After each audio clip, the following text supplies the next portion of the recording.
ಅಂತಂದ್ರೆ ಇಲ್ಲಿ ಆತ್ಮ ಅಸಂಗ ಅಂತ ಹೇಳುವಾಗ ಆ ವಿಜ್ಞಾನಮಯ ಪುರುಷನನ್ನೇ ಕನ್ಸಿಡರ್ ಮಾಡಿ ಹೇಳ್ತಕ್ಕಂತಹದ್ದು. ಬಟ್ ವಿಜ್ಞಾನಮಯ ಕೋಶ ಮತ್ತು ಆತ್ಮ ಅತ್ಯಂತ ಸಾಮೀಪ್ಯತೆಯನ್ನ ಹೊಂದಿರುವುದರಿಂದ ಅದನ್ನ ಬಿಡಿಸಿ ತೋರಿಸ್ಲಿಕ್ಕೋಸ್ಕರ ಸಲುವಾಗಿ ಅದು ಒಂದೇ ಒಂದು ರೀತಿಯಾಗಿರ್ತಕ್ಕಂಥ ಒಂದು ನಾಣ್ಯದ ಎರಡು ಮುಖಗಳ ತರ ಇರುವಾಗ ಅದನ್ನ ಬಿಡಿಸಿ ತೋರ್ಸಕ್ಕೋಸ್ಕರ ಸಲುವಾಗಿ ಒಂದು ನಾಣ್ಯದ ಎರಡು ಮುಖ ಅಂದ್ರೆ ತಪ್ಪಾಗುತ್ತದು ವಾಕ್ಯಕ್ಕೆ, ಬಟ್ ನಿಮ್ಗೆ ಅರ್ಥ ಮಾಡ್ಸಕ್ಕೋಸ್ಕರ ಹಂಗೆ ಹೇಳ್ತಾ ಇದ್ದೀನಿ. ಅದಕ್ಕೆ ಪರ್ಯಾಯವಾಗಿ ನನಗೊಂದು ಎಕ್ಸಾಂಪಲ್ ಉದಾಹರಣೆ ಸಿಗುತ್ತಾ ಇಲ್ಲ, ಒಂದು ವಸ್ತು ಸಿಗುತ್ತಾ ಇಲ್ಲ. ಒಂದು ರೀತಿಯಿಂದ ಇನ್ನೊಂದು ಹೇಳಿದ್ರೆ ಸರಿ ಹೋಗುತ್ತೆ, ಬಟ್ ಅದು ತುಂಬಾ ತಪ್ಪಾಗಿದೆ. ಅದನ್ನ ಮಾಯಾ ಹೋಲಿಸ್ತಾರೆ. ಈಗ ಒಂದು ಇದು ಬರ್ತದೆ ನೋಡ್ರಿ, ಅದು ಯಾವುದೋ ಒಂದು ಅದಕ್ಕೇನೇ ಹೇಳ್ತಾರ, ಅದೊಂದು ಒಂದು ಹುಳದ ತರ. ಹುಳ ಅಂದ್ರೆ ಸ್ವಲ್ಪ ಹುಳನಲ್ಲ, ಒಂದು ಪ್ರಾಣಿ ತರ ಇರ್ತದ, ಅದು ಮರದಲ್ಲಿ ಇರ್ತದ. ಅದು ಯಾವ ಮರದಲ್ಲಿ ಹೆಂಗಿರ್ತದ ಅಂತಂದ್ರೆ ಆ ಎಲೆ ಯಾವ ಬಣ್ಣ ಇರ್ತದ ಅದೇ ಬಣ್ಣನೇ ಆಗಿಬಿಡ್ತದ. ಅದಕ್ಕೆ ಸ್ವಯಂ ತಂದೆ ಆಗಿರ್ತಕ್ಕಂಥ ಬಣ್ಣ ಇಲ್ಲ. ಹಾಗಾಗಿ ಅದನ್ನ ಅಡ್ರೆಸ್ ಮಾಡೋದು ಭಾರಿ ಕಷ್ಟ. ಅದಕ್ಕೆ ಯಾವ ಹುಳ ಅಂತಂತಿರೋದು ನನಗೆ ಗೊತ್ತಾಗುತ್ತಿಲ್ಲ. ನಿಮ್ಗೆ ಯಾರಿಗಾರ ಗೊತ್ತಾಗ್ತದೆ?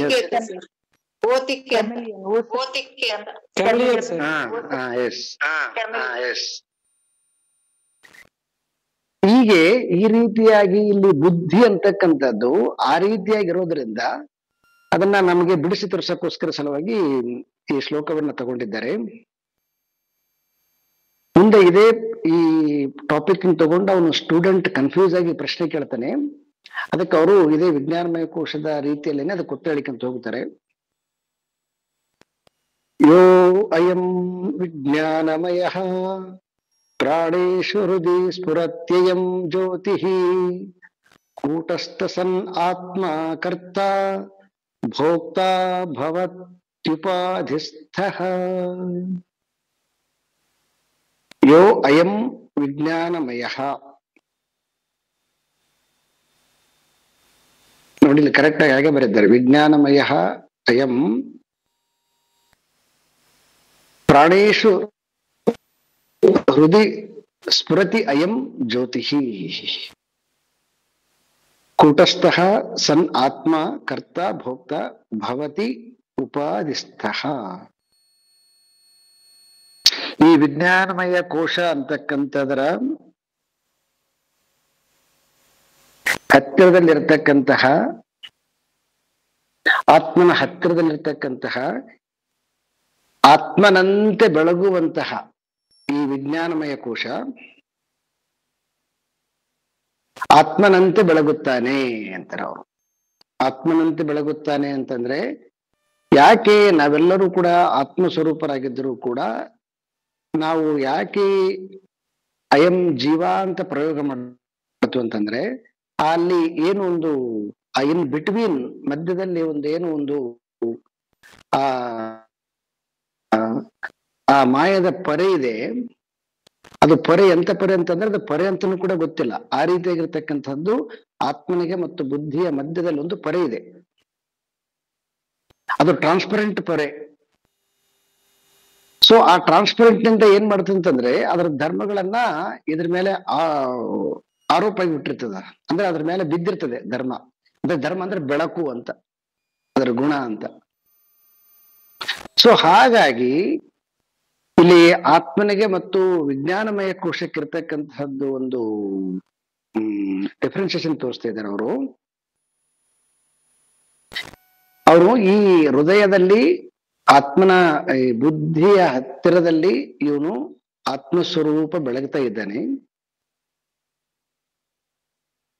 ಆದ್ರೆ ವಸ್ತುತಃ ಆ ಆತ್ಮ ಅವನು ನಿರ್ವಿಕಾರ, ಅಂದ್ರೆ ಯಾವುದೇ ರೀತಿಯಾಗಿರ್ತಕ್ಕಂತಹ ಆಕಾರಗಳಿಲ್ಲದೆ ಇರ್ತಕ್ಕಂಥವನು.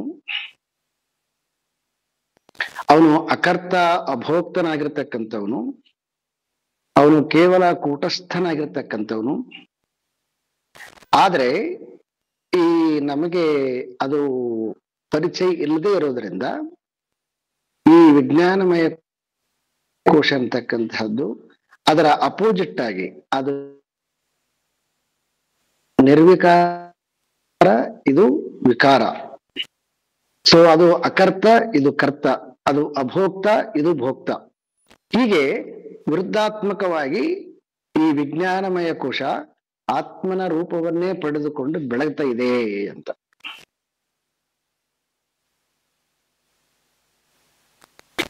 ವಸ್ತುತಃ ಆತ್ಮ ಅದು ಅಸಂಗ, ಅದು ಯಾವುದೇ ರೀತಿಯಾಗಿರ್ತಕ್ಕಂತಹ ಸಂಘ ಇಲ್ಲದೆ ಇರತಕ್ಕಂಥದ್ದು. ಆದ್ರೆ ಇದು ವಿಜ್ಞಾನಮಯ ಕೋಶ ಅಂತ ಏನ್ ಕರಿತೀವಿ ಜೀವ, ಇದು ಸಂಘಿ. ಇದು ಸಂಘಿ ಅಂತಂದ್ರೆ ಎಲ್ಲದರ ಜೊತೆಗೆ ಅಟ್ಯಾಚ್ಮೆಂಟ್ ಆಗಿದೆ. ಇದು ನಾನು ಮನಸ್ಸು, ನಾನು ಇಂದ್ರಿಯ, ನಾನು ದೇಹ, ನನ್ನ ಮನೆ, ನನ್ನ ಬ್ಯಾಂಕ್ ಬ್ಯಾಲೆನ್ಸು, ನನ್ನ ಪ್ರಾಪರ್ಟಿ, ಅದರದ್ದು ಅಪೋಸಿಟ್ ಗುಣ ಇದು. ಆದ್ರೆ ಇದು ಯಾಕೆ ನಮಗಿಷ್ಟು ಸತ್ಯವಾಗಿ ಕಾಣ್ತಾ ಇದೆ ಅಂತಂದ್ರೆ, ನಮಗಲ್ಲಿ ಈ ವಿಷಯದಲ್ಲಿ ಬಹಳಷ್ಟು ಜನ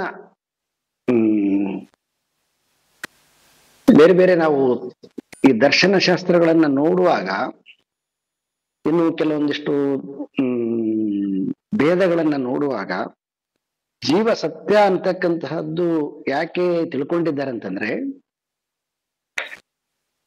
ಜೀವನಿಗೆ ಆತ್ಮನಿಗೆ ಈ ಶಾಸ್ತ್ರದಲ್ಲಿ ಏನಾಗಿದೆ ಅಂತಂದ್ರೆ ಈ ಅಂಶಿ ಭಾವವನ್ನು ಸೇರಿಸ್ಬಿಟ್ಟಿದ್ದಾರೆ.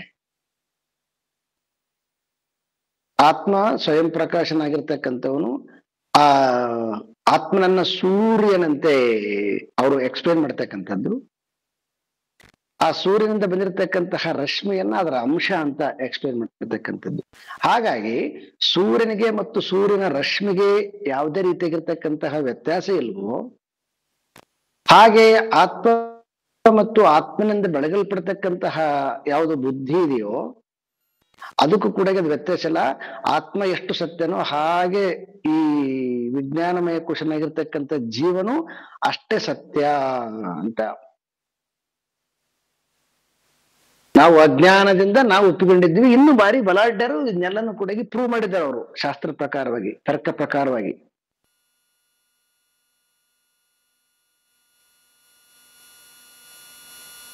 ಅದಕ್ಕೆ ಇಲ್ಲಿ ಆಚಾರ್ಯರು ಬಹಳ ಸ್ಪಷ್ಟ ಮಾಡ್ತಾ ಇದ್ದಾರೆ. ಈ ಆಚಾರ್ಯರ ಶಂಕರರ ಸಿದ್ಧಾಂತ ಏನಂತಂದ್ರೆ, ವಾದಲ್ಲ, ಶಂಕರರ ಸಿದ್ಧಾಂತ ಏನಂತಂದ್ರೆ, ಈ ಆತ್ಮನ ವೇದಾಂತದ ಲಕ್ಷಣಗಳಿಂದ ಆತ್ಮನನ್ನ ಅವರು ಬಿಡಿಸ್ತಾರೆ. ಆತ್ಮ ಅಸಂಗ ಸ್ವರೂಪನಾಗಿರ್ತಕ್ಕಂತಹದ್ದು, ಆದರೆ ಈ ಬುದ್ಧಿ ಅಂತಕ್ಕಂಥದ್ದು ಸಂಘ ಸ್ವರೂಪವಾಗಿರ್ತಕ್ಕಂತಹದ್ದು. ಮತ್ತೆ ಆತ್ಮ ನಿರ್ವಿಕಾರವಾಗಿರ್ತಕ್ಕಂತಹದ್ದು, ಈ ಬುದ್ಧಿ ವಿಕಾರಿಯಾಗಿರ್ತಕ್ಕಂತಹದ್ದು. ಆತ್ಮ ಅಭೋಕ್ತನಾಗಿರ್ತಕ್ಕಂಥದ್ದು, ಅಕರ್ತನಾಗಿರ್ತಕ್ಕಂಥದ್ದು. ಜೀವ ಭೋಕ್ತನಾಗಿರ್ತಕ್ಕಂಥದ್ದು, ಕರ್ತನಾಗಿರ್ತಕ್ಕಂಥದ್ದು. ಈಗ ನಿಮಗೂ ಸಪೋಸ್ ಒಂದು ಡೌಟ್ ಬರ್ಬೋದು, ಹೆಂಗಂತಂದ್ರೆ, ಮತ್ತೆ ಆತ್ಮದ ಬೆಳಕಿನಿಂದ ಬೆಳಗುವಂತಹದ್ದು ಯಾವುದು ಇದೆಯೋ ಯಾಕದು ಆತ್ಮ ಅಂತ ಅನ್ಬಾರ್ದು ನಾವು ಅಂತಕ್ಕಂಥದ್ದು ಸಾಮಾನ್ಯವಾಗಿ. ಯಾಕಂದ್ರೆ ನಮ್ಮೆಲ್ಲರ ಅನುಭವದಲ್ಲಿ ನಮಗೆ ಜೀವನೇ ನಾನು ಅಂದ್ರೆ ಜೀವಂತನೇ ನಮಗೆ ಫಿಕ್ಸ್ ಅದಲ್ವಾ. ಅದಕ್ಕೆ ನಾವು ಒಂದು ಎಕ್ಸಾಂಪಲ್ ಕೊಡೋದಾದ್ರೆ, ಈಗ ಮಾಡರ್ನ್ ಒಂದು ಇದ್ರಲ್ಲಿ ಎಕ್ಸಾಂಪಲ್ ಕೊಡೋದಾದ್ರೆ, ಈಗ ನೀವು ಸಪೋಸ್ ನೋಡಿ, ಈಗ ವಿದ್ಯುತ್ತಿಗೆ ಯಾವುದೇ ಆಕಾರ ಇಲ್ಲ, ಅದಕ್ಕೆ ಕನೆಕ್ಟ್ ಆಗಿರ್ತಕ್ಕಂಥ ಟ್ಯೂಬ್ಗೆ ಬೆಳಕಂತಕ್ಕಂಥದ್ದು ಒಂದು ಪ್ರಭೆ, ಬೆಳಕು ಅಂತಕ್ಕಂಥದ್ದು ಒಂದು ಗುಣ ಬರ್ತದ. ಹಾಗೆ ಒಂದು ಕಂಪ್ಯೂಟರ್ ಜೋಡಿಸ್ತೀವಿ ಅಂತಂದ್ರೆ ಅಕ್ಷರ ಅಂತಕ್ಕಂಥದ್ದು ಒಂದು ಆಕಾರ ಬರ್ತದ. ಒಂದು ಮೈಕಿಗೆ ಜೋಡಿಸ್ತೀವಿ ಅಂದ್ರೆ ವಾಯ್ಸ್ ಅಂತಕ್ಕಂಥದ್ದು ಒಂದು ಇಂದ್ರಿಯದ ಏನು ಲಕ್ಷಣ ಬರ್ತದ. ಎಸಿಗೆ ಜೋಡಿಸ್ತೀವಿ ಅಂತಂದ್ರೆ, ಮತ್ತೆ ಹೀಟರ್ಗೆ ಜೋಡಿಸ್ತೀವಿ ಅಂತಂದ್ರೆ ತಂಪು ಬಿಸಿ ಅಂತಕ್ಕಂಥ ಚರ್ಮದ ಗುಣ ಬರ್ತದ ಅದಕ್ಕೆ. ಮತ್ತೆ ಕರೆಂಟಿಂದೇ ರಿಫ್ಲೆಕ್ಟ್ ಅದು, ಬಟ್ ಆದ್ರೆ ಕರೆಂಟಿಗೆ ಅದಕ್ಕೆ ಎಷ್ಟು ವ್ಯತ್ಯಾಸ ಅದ? ಕರೆಂಟ್ ತಂಪನೂ ಅಲ್ಲ, ಬಿಸಿನೂ ಅಲ್ಲ. ಕರೆಂಟ್ ತಂಪಲ್ಲ ಬಿಸಲ್ಲ ಅಂತಂದ್ರೆ ಮತ್ತೆ ಇಲ್ರಿ, ಮುಟ್ಟಿದಾಗ ಅದು ಬಿಸಿಲು ಸುಡುತ್ತದೆ, ಬಿಸಿಲು ತಂದರ್ಬೋದು. ನೀವು ನೀರಲ್ಲಿರ್ತಕ್ಕಂಥ ಕರೆಂಟ್ ಅಂತ ತಗೊಳ್ರಿ, ನೀರಲ್ಲಿರ್ತಕ್ಕಂಥ ವಿದ್ಯುತ್ ಅಂತ ತಗೊಳ್ಳಿ. ಯಾಕಂದ್ರೆ ವಿದ್ಯುತ್ ಅಂತಕ್ಕಂಥದ್ದು ನೀರಿನಿಂದ ಬಂದಿರತಕ್ಕಂಥದ್ದಲ್ವಾ. ಆ ನೀರಲ್ಲಿರ್ತಕ್ಕಂಥದ್ದು ನಮಗೆ ಏನಾದ್ರು ಮುಟ್ಟುತ್ತದ, ಮುಟ್ಟಿದ್ರೆ ಏನಾದ್ರು ಬಿಸಿ ಅಂತ ಅರ್ಥ ಆಗುತ್ತಾ? ಇಲ್ಲಲ್ವಾ. ಹೆಂಗ ನೀರಲ್ಲಿ ಊತಪ್ರೋತವಾಗಿ ಶಕ್ತಿ ಅಡಗಿದ್ರೂ ಕೂಡ ಆ ಶಕ್ತಿ ಯಾವುದೇ ರೀತಿಯಾಗಿರ್ತಕ್ಕಂತಹ ಲಕ್ಷಣಗಳಿಲ್ಲವೋ, ಹಾಗೆ ಆತ್ಮ ಅಂತಕ್ಕಂತಹದ್ದು ಅದು ಯಾವುದೇ ರೀತಿಯಾಗಿರ್ತಕ್ಕಂತಹ ಲಕ್ಷಣ ಇಲ್ಲದೆ ಇರ್ತಕ್ಕಂಥದ್ದು ವಿಲಕ್ಷಣ. ವಿಲಕ್ಷಣ ಅಂದ್ರೆ ಯಾವುದೇ ಲಕ್ಷಣ ಇಲ್ಲದೆ ಇರ್ತಕ್ಕಂಥದ್ದು. ಆದ್ರೆ ಈ ಬುದ್ಧಿ ಅಂತಕ್ಕಂಥದ್ದು ಎಲ್ಲ ಲಕ್ಷಣಗಳನ್ನ ಉಳ್ಳಂತಹದ್ದು. ಹಾಗಾಗಿ ಎಲ್ಲಿ ಕರ್ತ ಅಂತ ಕರಿತೀವಿ, ಎಲ್ಲಿ ಭೋಕ್ತ ಅಂತ ಕರಿತೀವಿ, ಎಲ್ಲಿ ವಿಕಾರ ಅಂತ ಕರಿತೀವಿ, ಸೊ ಎಲ್ಲಿ ಸಂಗಿ ಅಂತ ಕರಿತೀವಿ, ಅದೆಲ್ಲ ಲಕ್ಷಣಗಳು ನಾವು ಬುದ್ಧಿ ಅಂತ ಅರ್ಥ ಮಾಡಿಕೊಳ್ಬೇಕು. ಬುದ್ಧಿ ಅಂತ ಅರ್ಥ ಮಾಡಿಕೊಂಡಾಗ ಮಾತ್ರ ನಮಗೆ ಸೊ ಈ ಅದ್ವೈತ ಜ್ಞಾನ ಅರ್ಥ ಆಗುತ್ತೆ. ಒಂದು ವೇಳೆ ಹಾಗೆ ಅರ್ಥ ಮಾಡಿಕೊಳ್ಳಾರದು ಹೋಗ್ಬಿಟ್ಟು ಅಂತಂದ್ರೆ ಅವಾಗ ನಾವೆಲ್ಲ ಏನಾಗಿಬಿಡ್ತೀವಿ, ಸೊ ಈ ಆತ್ಮ ಅನಾತ್ಮವನ್ನ ಬಿಡಿಸಕ್ಕೆ ಬಾರದೇ ಇರತಕ್ಕಂಥ ಮೂಢರಾಗಿಬಿಡ್ತೀವಿ. ಅದಕ್ಕೆ ಅವರು ಬಹಳ ಬ್ಯೂಟಿಫುಲ್ ಆಗಿ ಆತ್ಮನಾತ್ಮ ಡಿಫ್ರೆನ್ಸಿಯೇಷನ್ ಹೇಳ್ಬಿಟ್ಟಿದ್ದಾರೆ ಮೊದಲೇ. ಆತ್ಮ ಅಂತಕ್ಕಂಥದ್ದು ಸತ್ಯವಾಗಿರ್ತಕ್ಕಂಥದ್ದು, ಅನಾತ್ಮ ಅಂತಕ್ಕಂಥದ್ದು ಮಿಥ್ಯವಾಗಿರ್ತಕ್ಕಂಥದ್ದು. ಮಿಥ್ಯ ಅಂತಂದ್ರೆ ತನ್ನ ರೂಪದಿಂದ, ತನ್ನ ಗುಣದಿಂದ, ತನ್ನ ಸ್ವಭಾವದಿಂದ ಬದಲಾವಣೆ ಆಗ್ತಕ್ಕಂಥದ್ದು, ವಿಕಾರವಾಗ್ತಕ್ಕಂಥದ್ದು. ಇದೆಲ್ಲ ನಾವು ಬುದ್ಧಿಯಲ್ಲಿ ನೋಡ್ತೀವಿ. ನಾವು ಮಗುವಾಗಿರುವಾಗ ನನಗೆ ಬುದ್ಧಿ ಇಲ್ಲ, ಅವನಿಗೆ ಬುದ್ಧಿ ಬೆಳವಣಿಗೆ ಆಗಿಲ್ಲ ಅಂತ ಹೇಳ್ತೀವಿ. ಅವನಿಗೆ ಬುದ್ಧಿ ಜಾಸ್ತಿ ಬೆಳವಣಿಗೆ ಇದೆ ಅಂತ ಹೇಳ್ತೀವಿ, ಇವನಿಗೆ ಕಡಿಮೆ ಆಗಿದೆ ಅಂತ ಹೇಳ್ತೀವಿ. ಹಿಂಗೆ ನೋಡಿದಾಗ ಏನಾಗತ್ತೆ, ಬುದ್ಧಿಯಲ್ಲಿ ವಿಕಾರತೆ ಕಾಣುತ್ತೆ, ನಮ್ಗ ವ್ಯತ್ಯಾಸ ಕಾಣುತ್ತೆ. ಆದ್ರೆ ಆತ್ಮನಲ್ಲಿ ಇದು ಯಾವುದೇ ರೀತಿಯಾಗಿರ್ತಕ್ಕಂತಹ ವ್ಯತ್ಯಾಸ ಇಲ್ಲ. ಸೊ ಯಾವುದೇ ಕಾರಣಕ್ಕೆ ನಾವು ಈ ಬುದ್ಧಿಯನ್ನ ಆತ್ಮ ಅಂತ ಕನ್ಸಿಡರ್ ಮಾಡಬಾರದು. ಆತ್ಮನ ಬೆಳಕಿನಿಂದ ಬೆಳಗಿ ತನ್ನ ಗುಣಗಳಿಂದ ವ್ಯಕ್ತವಾಗುವಂತಹದ್ದು, ಮತ್ತೆ ತಾನೇ ಆತ್ಮನಂತೆ ತೋರುವಂತಹದ್ದು ಇದು ವಿಜ್ಞಾನಮಯ ಕೋಶ. ಈ ವಿಜ್ಞಾನಮಯ ಕೋಶಕ್ಕೆ ಹತ್ತಿರದಲ್ಲಿರ್ತಕ್ಕಂಥವನನ್ನ ಯಾರ ಆತ್ಮ ಇದನೋ ಆ ಆತ್ಮನನ್ನ ಮತ್ತು ವಿಜ್ಞಾನಮಯ ಕೋಶವನ್ನ ಒಂದು ರೀತಿಯಿಂದ ಹಂಸಕ್ಷೀರ ನ್ಯಾಯದಂತೆ ಶಂಕರರು ಈ ಶ್ಲೋಕದಲ್ಲಿ ಬಿಡಿಸಿದ್ದಾರೆ. ಸೊ ಇದರದ್ದೇನಾದ್ರೂ ಈ ಕ್ಲಾರಿಟಿ ಆಗಿಲ್ಲ ಅಂತಂದ್ರೆ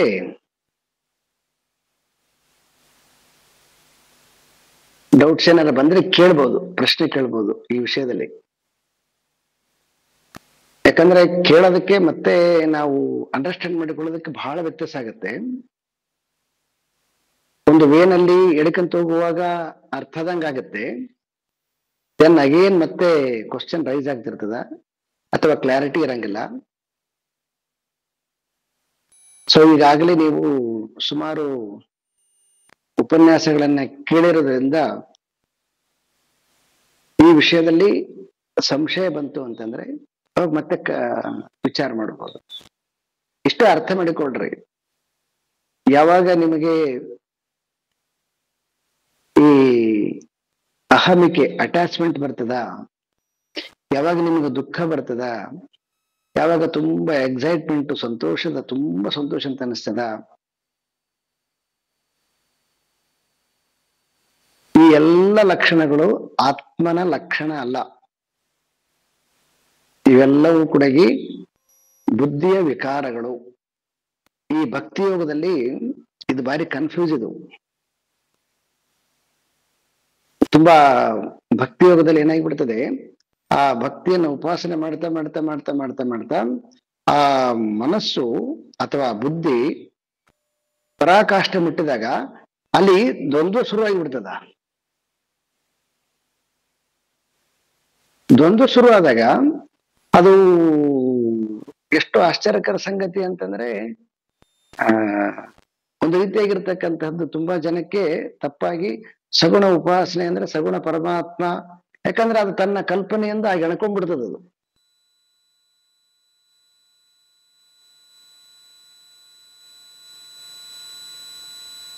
ಅದ್ವೈತ ವೇದಾಂತದಲ್ಲಿ ಯಾವುದೇ ರೀತಿಯಾಗಿರ್ತಕ್ಕಂತಹ ಸಗುಣ ಉಪಾಸನೆಗೆ ಸಗುಣ ಉಪಾಸನೆ ಮಾಡಬಹುದು, ಆದರೆ ಸಗುಣ ರೂಪದ ಪರಮಾತ್ಮನನ್ನ ಶಂಕರರು ಎಲ್ಲಿ ಸ್ಪಷ್ಟವಾಗಿ ಹೇಳಿಲ್ಲ. ಆದ್ರೆ ಕೆಲವೊಮ್ಮೆ ಕನ್ಫ್ಯೂಸ್ ಆಗ್ಬೋದು ನಿಮ್ಗೆ. ಕೆಲವೊಂದು ಈ ಸ್ತೋತ್ರಗಳನ್ನು ಬರೆದಿದ್ದಾರಲ್ವಾ, ಆ ಅದು ವಿಶೇಷವಾಗಿ ಇದು ಯಾವ್ದವ್ರದ್ದು ಇದಿದೆಯಲ್ವಾ ಸ್ತೋತ್ರ, ಯಾವ್ದ್ರೆ ತುಂಬಾ ಫೇಮಸ್ ಆಗಿರ್ತಕ್ಕಂಥದ್ದು, ಸುಮಾರು ಇದಾವೆ. ಕನಕದಾರ, ಕನಕದಾರ ಇಸ್ ಓಕೆ. ಸೌಂದರ್ಯ ಲಹರಿ ತುಂಬಾ ಇದೆ. ಸೌಂದರ್ಯ ಸೌಂದರ್ಯ ಲಹರಿ,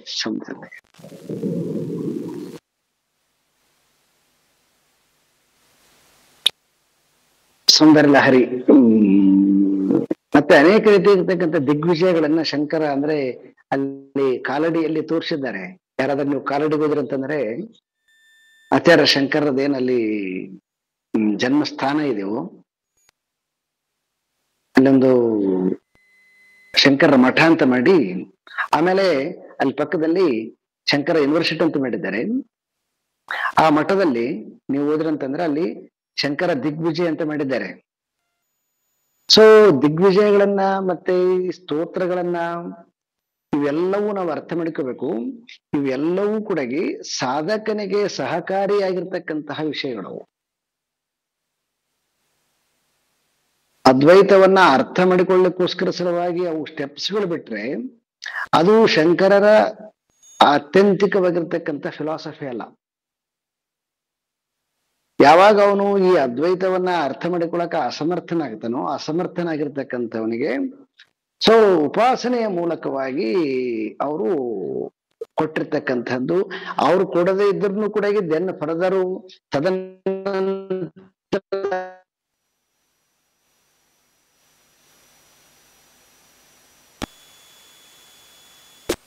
ಗೋಸ್ಕರ ಸಲುವಾಗಿ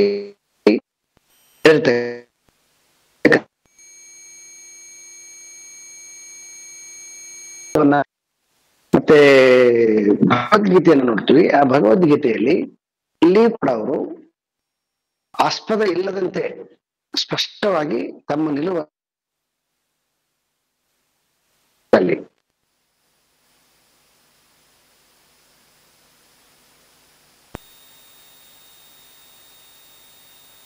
ಈಗ ನಾವು ನಮ್ಗೆ ಅರ್ಥ ಮಾಡಿಕೊಳ್ಳೋಕ್ಕೋಸ್ಕರ ಸಲುವಾಗಿ ಎಲ್ಲಿ ಇವೆಲ್ಲ ವಿಕಾರಗಳು ಕಾಣ್ತಾವೋ, ವಿಕಾರ ತಪ್ಪಾಗಿ ಅರ್ಥ ಮಾಡಿಕೊಳ್ತೀವಿ.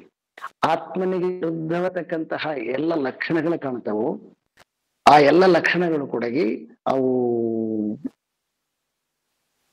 ಶಂಕರದ ನೇತ್ರದ ಸೂಚಿಸುವಂತಹದ್ದು ಅಲ್ಲ.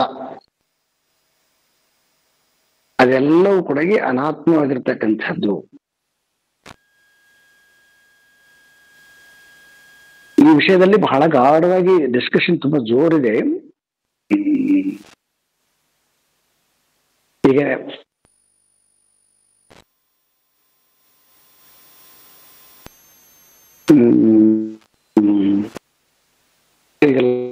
ಕೇಳ್ತಿದ್ದಾರೆ ಅವ್ರಿಗೆ ಆ ಥಾಟ್ಸ್ ಕೇಳಿದಾಗ ಮಾತಾಡಿದಾಗ ನಿಮ್ಗೆ ಕನ್ಫ್ಯೂಸ್ ಬರ್ಬೋದು. ಅದರದ ಮಟ್ಟಿಗೆ ಒಂದೇ ವೇನಲ್ಲಿ ಇರೋದ್ರಿಂದ ನಿಮ್ಗೆ ಆ ರೀತಿ ಕನ್ಫ್ಯೂಷನ್ ಬರ್ಲಿಕ್ಕಿಲ್ಲ. ಬಟ್ ಇನ್ ಫ್ಯೂಚರ್ ಅಲ್ಲಿ ಅದು ಸಮಯ ಗೊತ್ತಿಲ್ಲ, ಬಂದ್ರೂ ಕೂಡ ಇದು ಎಷ್ಟು ಸ್ಪಷ್ಟವಾಗಿರ್ಬೇಕಂತಂದ್ರೆ ಈ ವಿಷಯದಲ್ಲಿ ಒಂದ್ ಸ್ವಲ್ಪನೂ ಕೂಡ ಸಂಶಯ ಇಲ್ಲಾರ್ದಂಗೆ ಇರಬೇಕು. ಇದು ಒಂದೇ ಸಿದ್ಧಾಂತ, ಇದನ್ನ ಗಟ್ಟಿಯಾಗಿ ಹಿಡ್ಕೋಬೇಕು. ಇದನ್ನ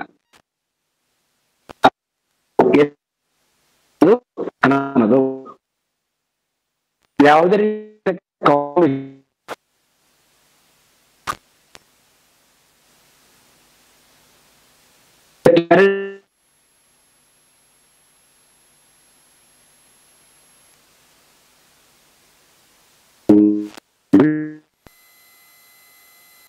ಈಗ ಸರಿಯಾಗಿ ಕೇಳಿಸೋದಿಲ್ರಿ? ಹಾ ಸರ್. ಶಂಕರ ಸಿದ್ಧಾಂತವನ್ನ ನಾವು ಎರಡು ರೀತಿಯಾಗಿ ಅರ್ಥ ಮಾಡಿಕೊಳ್ಬಹುದು. ಒಂದು, ಅವರೇನು ಬ್ರಹ್ಮಸೂತ್ರ ಮತ್ತೆ ಉಪನಿಷತ್ತು ಭಗವದ್ಗೀತೆಗೆ ಏನು ಭಾಷ್ಯ ಬರೆದಿದ್ದಾರೆ, ಆ ಭಾಷ್ಯದ ವಿಚಾರವಾಗಿ ಅಲ್ಲಿ ಅವರು ಆತ್ಮನನ್ನ ಬಹಳ ಸ್ಪಷ್ಟವಾಗಿ ಅಸಂಗನಾಗಿರ್ತಕ್ಕಂಥವನು, ಅಭೋಕ್ತನಾಗಿರ್ತಕ್ಕಂಥವನು, ಅಕರ್ತನಾಗಿರ್ತಕ್ಕಂಥವನು, ನಿರ್ವಿಕಾರನಾಗಿರ್ತಕ್ಕಂಥವನು, ಆ ಆತ್ಮನ ಒಂದೇ ತಿಳಿದು ಮುಕ್ತಿ ಅಂತಕ್ಕಂಥದ್ದನ್ನ ಬಹಳ ಸ್ಪಷ್ಟವಾಗಿ ಬರೆದಿದ್ದಾರೆ. ಮತ್ತೆ ಕೆಲವೊಮ್ಮೆ ನಮಗೆ ಸಂಶಯ ಬರ್ತಕ್ಕಂಥದ್ದು ಎಲ್ಲಿ ಅಂತಂದ್ರೆ, ಅವರ ಸ್ತೋತ್ರಗಳನ್ನು ನೋಡಿದಾಗ, ಮತ್ತೆ ತದನಂತರದಲ್ಲಿ ನಾವು ಈಗ ಕೇರಳದ ಎಕ್ಸಾಂಪಲ್ ಕೊಟ್ಟ ಅವರು ಜನ್ಮ ಪೀಠಕ್ಕೆ ಹೋದಾಗ ಅಲ್ಲಿ ಶಂಕರ ದಿಗ್ವಿಜಯ ಅಂತ ಬರೆದಿದ್ದಾರೆ. ಅಲ್ಲಿ ಅನೇಕ ರೀತಿಯಾಗಿರ್ತಕ್ಕಂತಹ ಪವಾಡಗಳನ್ನ ತೋರಿಸಿದ್ದಾರೆ ಅಲ್ಲಿ. ಸೊ ಇಂಥವೆಲ್ಲ ನೋಡಿದಾಗ ನಮಗೆ ಕನ್ಫ್ಯೂಸು ಬರೋದು ಸಹಜ. ಅದನ್ನ ನಾವು ಅರ್ಥ ಮಾಡ್ಕೋಬೇಕು. ಅದು ಆ ನೇರವಾದ ಅವ್ರದ್ದೇನು ಭಾಷ್ಯದ ಅರ್ಥ ಆಗದೇ ಇರುವಾಗ ಸಾಧಕರಿಗೋಸ್ಕರ, ಉಪಾಸನೆಗೋಸ್ಕರ ಸಲುವಾಗಿ ಆ ಶಂಕರರ ಅಥವಾ ಶಂಕರರ ತದನಂತರದಲ್ಲಿ ಬಂದಿರತಕ್ಕಂಥ ಆಚಾರ್ಯರು ಅದನ್ನು ತಿಳಿಸಕ್ಕೋಸ್ಕರ ಸಲುವಾಗಿ ಪರ್ಯಾಯವಾಗಿ ಆ ಕೆಲವೊಂದು ವಿಚಾರಗಳನ್ನ ಹೇಳಿರ್ಬೋದೇನೋ. ಅದರ ಭಾಷ್ಯದಲ್ಲಿ ಮಾತ್ರ ಶ್ರವಣ ಉಪಾಸನೆಯನ್ನಾಗ್ಲಿ ಮತ್ತೆ ಇನ್ಯಾವುದೇ ಕನ್ಫ್ಯೂಸ್ ಇಲ್ಲಾರದಂತೆ ಅವರು ಸ್ಪಷ್ಟಪಡಿಸಿದ್ದಾರೆ. ಆ ಕಾರಣದಿಂದನೇ ಇಲ್ಲಿ ಅವರು ಈ ಶ್ಲೋಕವನ್ನು ತಗೊಂಡು ಆತ್ಮನಿಗೆ ಮತ್ತು ಆತ್ಮನ ಹತ್ತಿರದಲ್ಲಿರ್ತಕ್ಕಂತಹ ಬುದ್ಧಿಗೆ ಕಂಪ್ಲೀಟ್ ಆಗಿ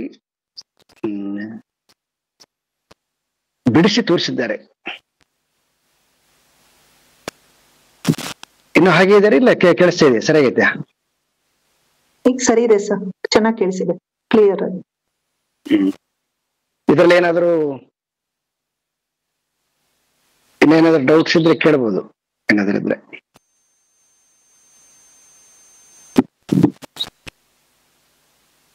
ರಾಜಶೇಖರ್ ಅವರೇ,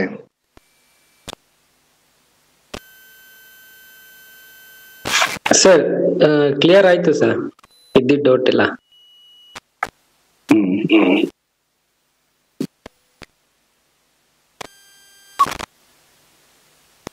ಓಕೆ, ಮುಂದಕ್ಕೆ ಹೋಗೋಣ ಹಂಗಾರ. ಸ್ವಯಂ ಉಪೇತ್ಯ ಬುದ್ಧೇಃ ತಾದಾತ್ಮ್ಯದೋಷೇಣ ಪರಂ ವೃಷಾತ್ಮನಃ ಸರ್ವಾತ್ಮಕಃ ಸನ್ನಪಿ ವೀಕ್ಷತೆ ಸ್ವಯಂ ತತಃ ಪೃಥಕ್ತ್ವೇನ ಮೃಧೋ ಘಟಾನಿವ.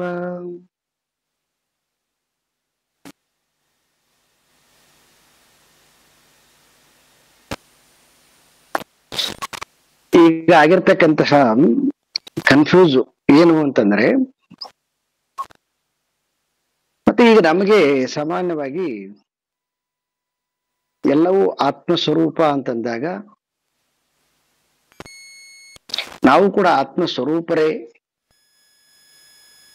ಯಾವಾಗ ನಾವು ಆತ್ಮಸ್ವರೂಪರ ಅಂತ ಅನ್ಕಂತೀವಿ, ಅವಾಗ ನಮಗೆ ಸಹಜವಾಗಿ ಬರ್ತಕ್ಕಂತ ಸಂಶಯ ಏನಂತಂದ್ರೆ, ಅರೆ ಅವನು ಸರ್ವಶಕ್ತ, ನಾವು ಸರ್ವಶಕ್ತರ ಅಲ್ಲಲ್ವಾ?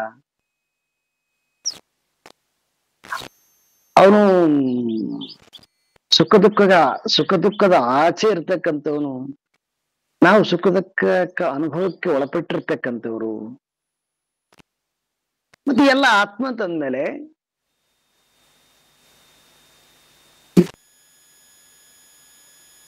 ಈ ರೀತಿಯಾಗಿ ಮನುಷ್ಯನಿಗೆ ಸಹಜವಾಗಿ ಬರ್ತಕ್ಕಂತಹ ಪ್ರಶ್ನೆ. ಸೊ ಅದಕ್ಕೆ ವಿದ್ಯಾರಣ್ಯ ಮುನಿಗಳು ಪಂಚದಶಿಯಲ್ಲಿ ಈ ಕೂಟಸ್ಥ ಅಂದ್ರೆ ಪ್ರತ್ಯೇಗಾತ್ಮ ಅಂತ ಏನು ಕರಿತೀವಿ, ಈ ಪ್ರತ್ಯೇಗಾತ್ಮನನ್ನ ಅರ್ಥ ಮಾಡಿಕೊಳ್ಳೋಕೋಸ್ಕರವಾಗಿ ಅವರು ತಟಸ್ಥ ಲಕ್ಷಣ ಅಂತ ಹೇಳಿದ್ದಾರೆ. ತಟಸ್ಥ ಲಕ್ಷಣ ಅಂತಂದ್ರೆ ಅವನು ಕೇವಲ ತಟಸ್ಥನಾಗಿದ್ದಾನೆ ಅಂದ್ರೆ ಯಾವುದೇ ರೀತಿಯಾಗಿರ್ತಕ್ಕಂಥ ಇನ್ವಾಲ್ವ್ಮೆಂಟ್ ಇಲ್ಲಾರ್ದಂತೆ ಇರ್ತಕ್ಕಂಥವ್ನು ಅಂತ. ಅಂದ್ರೆ ಇದನ್ನೆಲ್ಲಾನು ಪರಿಚಯ ಮಾಡೋಕ್ಕೋಸ್ಕರ ಇರ್ತಕ್ಕಂಥದ್ದು. ಮತ್ತೆ ತಟಸ್ಥನಾಗಿದ್ದಾನೆ ಅಂತಂದ್ರೆ ಅವನು ಬೆಳಗ್ತಾ ಇಲ್ವಾ ಅಂತ ಹಿಂಗ ಅರ್ಥ ಮಾಡಿಕೋಬಾರ್ದು. ಇದರ ಏನು ಭಾವನೆಗಳಿದಾವೋ ಈ ಭಾವನೆಗಳಿಗೆ ಮತ್ತು ಆತ್ಮನಿಗೆ ಯಾವುದೇ ರೀತಿಯಾಗಿರ್ತಕ್ಕಂತಹ ಸಂಬಂಧ ಇಲ್ಲ.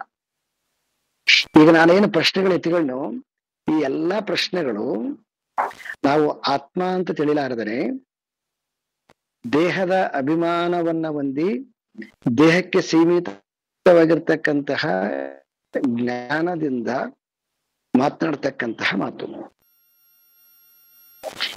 ಈಗ ಎಕ್ಸಾಂಪಲ್ ಹೇಳ್ಬೇಕಂದ್ರೆ ಈಗ ಘಟಾಕಾಶ ಅಂತ ಕರಿತೀವಿ ನಾವು. ಘಟಾಕಾಶ ಅಂತಂದ್ರೆ ಗಡಿಗೆಯಲ್ಲಿರ್ತಕ್ಕಂತಹ ಆಕಾಶ ಅಂತ. ಗಡಿಗೆಯಲ್ಲಿರ್ತಕ್ಕಂತಹ ಆಕಾಶ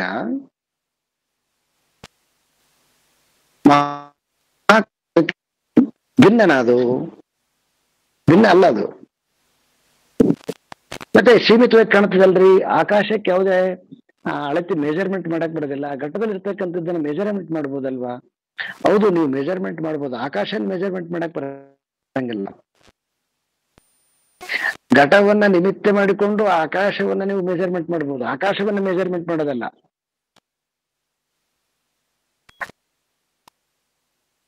ಅದೇ ರೀತಿಯಾಗಿ ಇಲ್ಲಿ ದೇಹದಲ್ಲಿ ಈ ವಿಜ್ಞಾನಮಯದ ಪರಿಮಿತಿಯಿಂದ ಆ ಪರಿಪೂರ್ಣನಾಗಿರ್ತಕ್ಕಂತಹ ಆತ್ಮ ಹೆಂಗ ಘಟದಲ್ಲಿರುವ ಆಕಾಶದಂತೆ ಪರಿಮಿತಿಯಾಗಿ ಕಾಣುತ್ತಾನೋ ಅದೇ ರೀತಿಯಾಗಿ ವಿಜ್ಞಾನಮಯದಲ್ಲಿ ವ್ಯಕ್ತವಾಗಿರ್ತಕ್ಕಂತಹ ಆತ್ಮ ವಿಜ್ಞಾನಮಯ ಗುಣಗಳಿಂದ ನಮಗೆ ಪರಿಚ್ಛಿನ್ನನಾಗಿ ಕಾಣ್ತಾನೆ. ಪರಿಚ್ಛಿನ್ನ ಅಂತಂದ್ರೆ ಲಿಮಿಟ್ ಆಗಿ ಕಾಣ್ತಾನೆ, ಆದ್ರೆ ಅವನು ಅಪರಿಚ್ಛಿನ್ನ. ಆದ್ರೆ ಇಲ್ಲಿ ಏನ್ ಕಾಣ್ತಾನೆ? ಅವನು ಪರಿಚ್ಛಿನ್ನ. ಇದಕ್ಕಿಲ್ಲಿ ಅವರೊಂದು ಎಕ್ಸಾಂಪಲ್ ಕೊಟ್ಟಿದ್ದಾರೆ.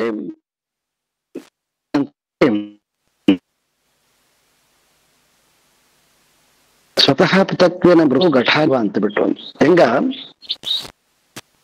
ಮಣ್ಣಿನಿಂದ ಆಗಿರ್ತಕ್ಕಂತಹ ಗಡಿಗೆ ಅದರ ವ್ಯವಹಾರ ಎಲ್ಲಾನು ಕೂಡ ಗಡಿಗೆಯಿಂದನೇ ಮಾಡ್ತಾರೆ, ಬಿಟ್ರೆ ಮಣ್ಣನ್ನ ಯಾರು ಲೆಕ್ಕಕ್ಕೆ ತಗೊಳ್ಳೋದಿಲ್ಲ.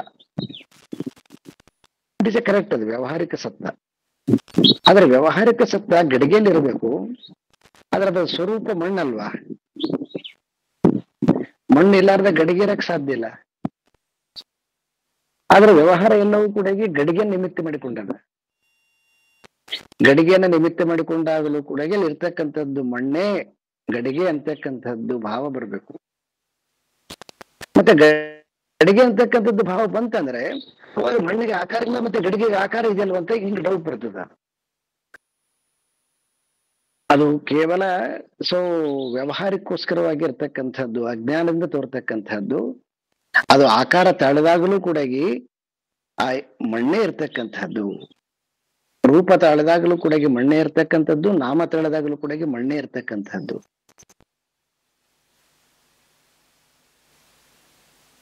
ಅದೇ ರೀತಿಯಾಗಿ ಇಲ್ಲಿ ನಾವು ಆತ್ಮ ಅಂತಕ್ಕಂಥದ್ದು ಈ ಬುದ್ಧಿ ಹತ್ತಿರವಾಗಿರೋದ್ರಿಂದ ಆ ಬುದ್ಧಿಯಿಂದ ಬೆಳಗಲ್ಪಟ್ಟಿರ್ತಕ್ಕಂತಹ ಆತ್ಮ ಬುದ್ಧಿಯ ಗುಣಗಳಿಂದ ನಮಗೆ ಅನುಭವ ಬರ್ತದೆ. ಯಾಕಂದ್ರೆ ನಾನು ಅಂದ್ರೆ ಬುದ್ಧಿ ಅಂತ ಅರ್ಥ ಮಾಡಿಕೊಂಡಿ ನನಗೆ.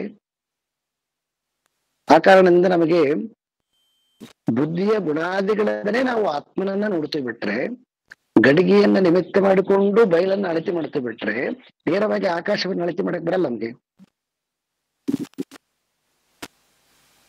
ಹಾಗೆ ಇಲ್ಲಿ ಬುದ್ಧಿಯಿಂದ ಆತ್ಮನನ್ನ ತಿಳಿಲಿಕ್ಕೆ ಹೋಗ್ತೀವಿ ನಾವು. ಬುದ್ಧಿಯಿಂದ ಆತ್ಮನ ತಿಳಿಯಕ್ ಸಾಧ್ಯ ಇಲ್ಲ. ಅದಕ್ಕೆ ಸುಷುಪ್ತಿಯನ್ನ ಎಕ್ಸಾಂಪಲ್ ಕೊಟ್ಟಿದ್ದಾರೆ ಶಂಕರರು. ಆ ಸುಷುಪ್ತಿಯಲ್ಲಿ ಏನಾಗುತ್ತೆ? ಬುದ್ಧಿ ಲಯ ಆಗ್ಬಿಟ್ಟಿರ್ತದ. ಅವಾಗ ಅಲ್ಲಿ ಕೇವಲ ಆತ್ಮ ಇರ್ತದ.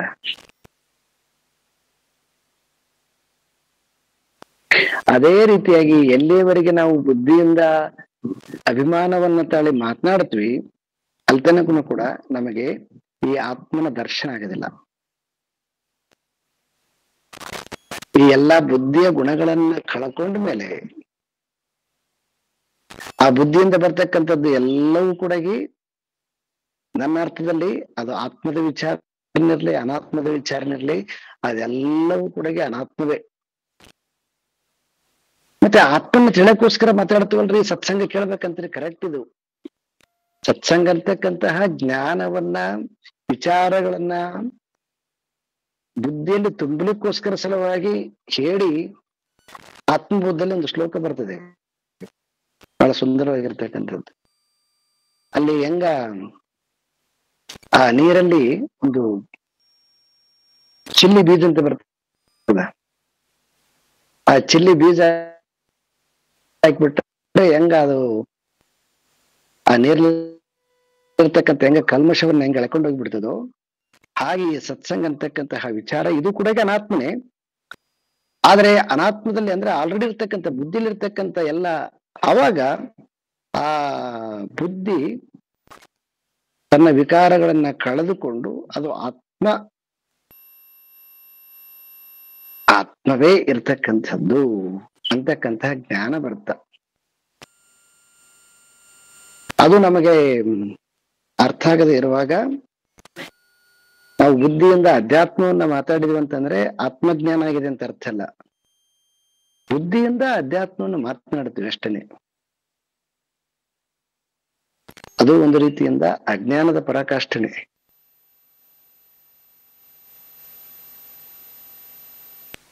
ಎಲ್ಲಿ ತನಕ ಈ ಅಹಂಗಿರ್ತಕ್ಕಂತಹ ಎಲ್ಲ ದೋಷಗಳು ನಿವಾರಣೆ ಆಗೋದಿಲ್ವೋ ಅಲ್ಲಿ ತನಕನು ಕೂಡ ನಮಗೆ ಆತ್ಮ ಅಂತಂದ್ರೆ ಬುದ್ಧಿ ಅಂತಾನೆ ಆಗುತ್ತೆ.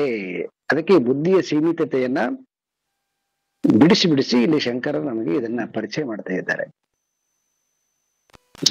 ಓಂ ಪೂರ್ಣಮದ ಪೂರ್ಣಮಿದಂ ಪೂರ್ಣಾತ್ ಪೂರ್ಣಮುದಚ್ಯತೆ ಪೂರ್ಣಸ್ಯ ಪೂರ್ಣಮಾದಾಯ ಪೂರ್ಣಮೇವಾವಶಿಷ್ಯತೆ.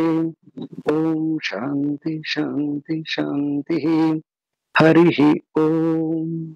ಶ್ರೀ ಗುರುಭ್ಯೋ ನಮಃ. ಹರಿ ಓಂ.